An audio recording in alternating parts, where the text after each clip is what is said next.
Let me tell you today about the importance of a discussion. How important it can really be to discuss something. And it doesn't have to be that long. Now, sometimes you have to have a discussion over and over, and I understand that. But then sometimes you can just discuss it.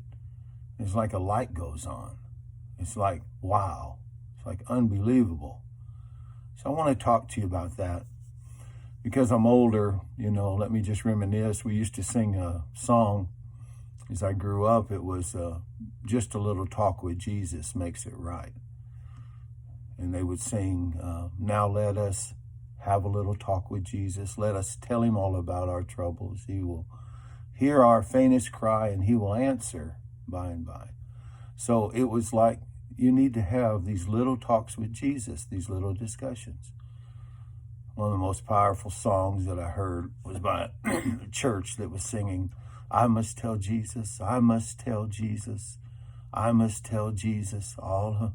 I cannot bear these burdens alone. In my distress, he kindly will help me. Jesus will help me. I know he'll help me. Jesus will help me.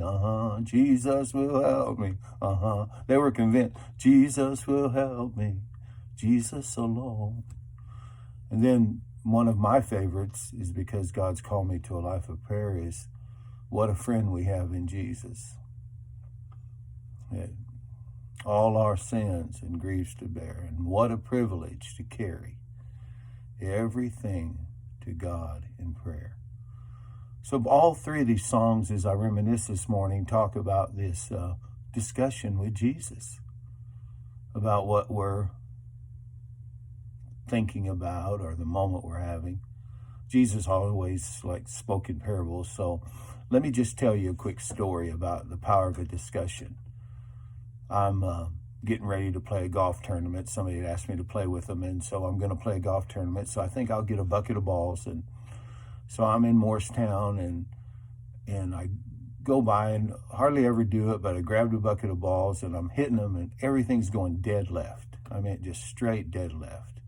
It was so frustrating because I only have so many balls. Want to practice with a few of my clubs and get ready for this tournament. Want to represent well because the guys asked me to play. And everything's dead left. And I couldn't, no matter how hard I tried, dead left. And so I went back to my car and I made a phone call to a friend of mine. He was the treasurer of our church when I pastored 90 miles away in Lenore City, Farragut. And so I called him and I said, hey, I'm on the golf range. And he was just a really good guy and just one of the best friends I've ever had. And I said, everything's going dead left. And he's 90 miles away. He's at work. And I make this phone call and he goes, well, just loosen your grip. And I go, loosen my grip?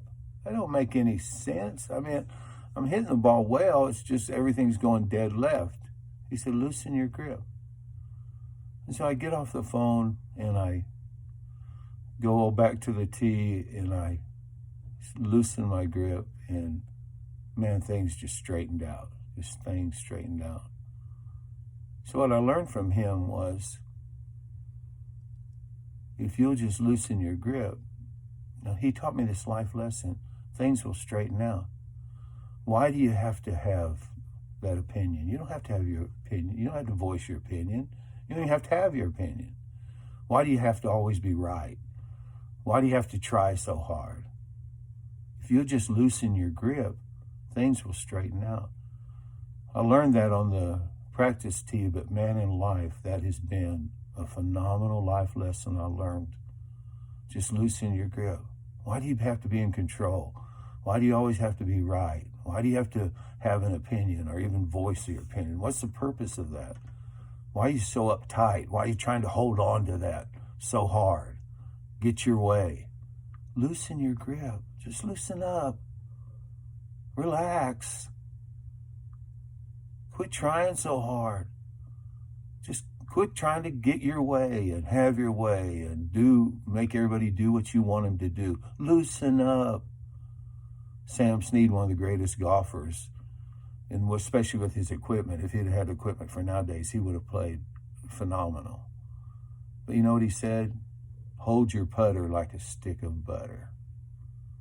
If you want the putts to go straight and you want them to go in, hold your putter like a stick of butter. Just barely hold it.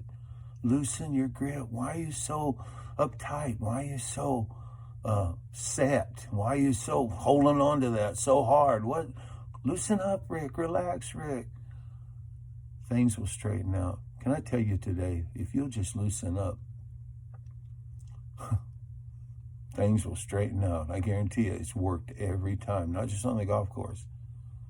It's worked in life over and over again. Had this little discussion. You know what else he told me? Another problem I had, I'd hit the ball when we'd be golfing and the ball would fade right. And I hated it and so he knew it because I'd make a sound like, good for nothing. Oh, I hate that. And finally I'd get to the conclusion where I'd turn off the tee and I'd say, what am I doing wrong?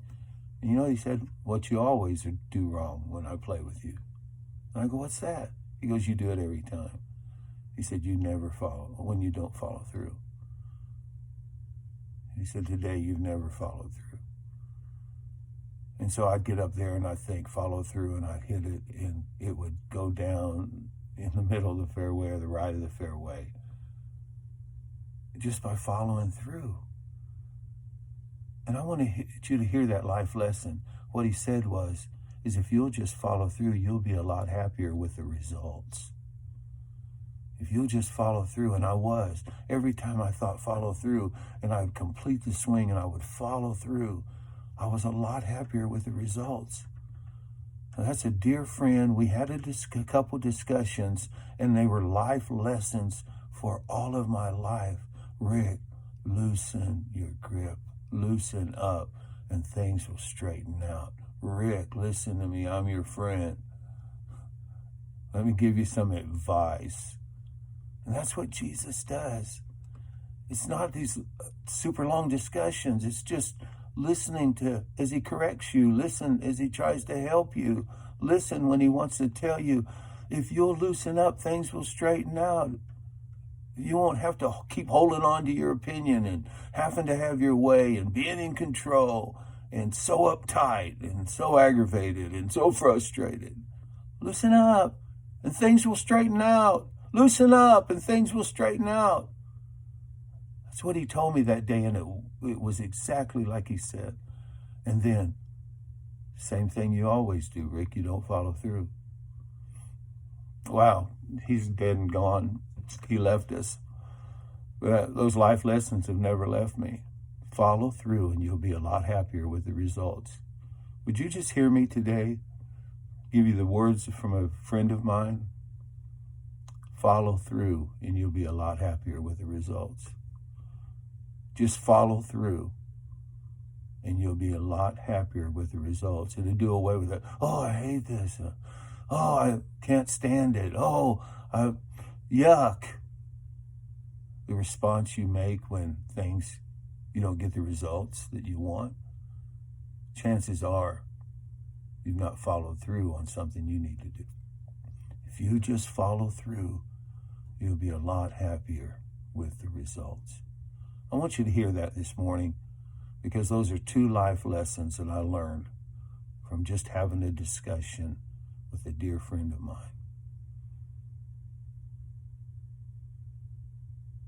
Please, please have that little talk with Jesus. There's times you must tell Jesus. You must tell Jesus. You cannot figure it out on your own. And I'll tell you one thing, like I had a dear, dear friend, dear to my heart. Miss him. What a friend we have in Jesus. What a friend we have in Jesus. Discuss it with him. Tell him about it. Talk to him. Let him give you some advice. Let him give you some instruction. He loves you. He loves you. I'm telling you, he loves you. And he wants to help.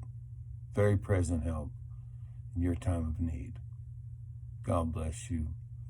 Susan and I are so happy you're in our lives. Have a blessed day.